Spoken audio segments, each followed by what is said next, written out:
তার পরিবেশটাই এত সুন্দর, তোমরা না আসলে বুঝতে পারবে না।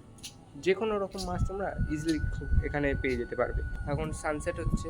তো hey guys, welcome back to my channel. তো গাইস, আজকে আমি চলে এসেছি আমার বাড়ির ছাদের উপর। তো আমি আমাদের বাড়ির ছাদের উপরে আসলে না আমার একদম সেই মুড ভালো হয়ে যায়। তো কি হয়, তোমরা গ্রাম বাংলার দিকে থাকলে না বেশ তোমরা এটা জানতে পারবে যে তোমাদের যখনই কোনো মুড খারাপ হবে বা কোনো কিছু হবে, তোমরা একটু বাইরের দিকে গেলেই না মুডটা একদম ভালো হয়ে যাবে। কেননা এই সাইডকার পরিবেশটাই এত সুন্দর, তোমরা না আসলে বুঝতে পারবে না।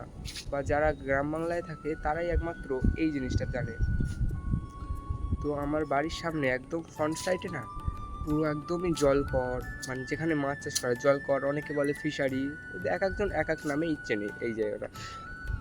দেখো পুরো একদম ফিশারি, যত দূর দেখতে পাবে তত দূরই। তো এগুলো না মানুষ আমাদের এখানে প্রচণ্ড চাষ করে, মানে মাছের ব্যবসা খুব এখানে। যে কোনো রকম মাছ তোমরা ইজিলি এখানে পেয়ে যেতে পারবে। শুধু মাছের বাজারে যাও আর মাছটা কিনে নিয়ে নেবে। তো আমার পিছনে এখন সানসেট হচ্ছে, আমার পিছনে ওই পিছনটা এখন নারকেল গাছ রয়েছে বলে দেখা যাচ্ছে না, তার জন্য সানসেটটা দেখা যাচ্ছে না। আর আমার যে এখানে হাওয়া হচ্ছে কী পরিমাণ, আমার চুলটা আমার কিছু মাঝে মাঝে উড়ে যাচ্ছে, তার জন্য তোমরা দেখতেই পাচ্ছ হয়তো। আর এই সাইডে না প্রচণ্ড পরিমাণ মাঠ থাকে সবসময়, কিন্তু আমাদের এখানটায় নেই, কারণ আমাদের এখানে সব জায়গায় জলকর বা ফিশারি যেটাই বলতে পারো, আমাদের এখানটা জলকর বলে এটাকে। তো এই জলকর এখানে না বৃষ্টি হওয়ার পরে পুরো মাঠটাই সামনে বুড়ে গিয়েছে। দেখো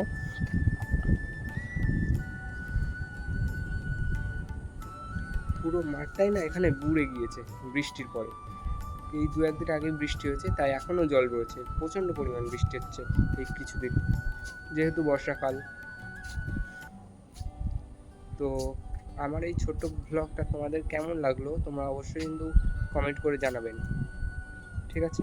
অবশ্যই কমেন্ট করে জানাবে তোমরা আমার এই ব্লগটা কেমন লাগছে, আমার এই বাড়ির ছাদের উপর।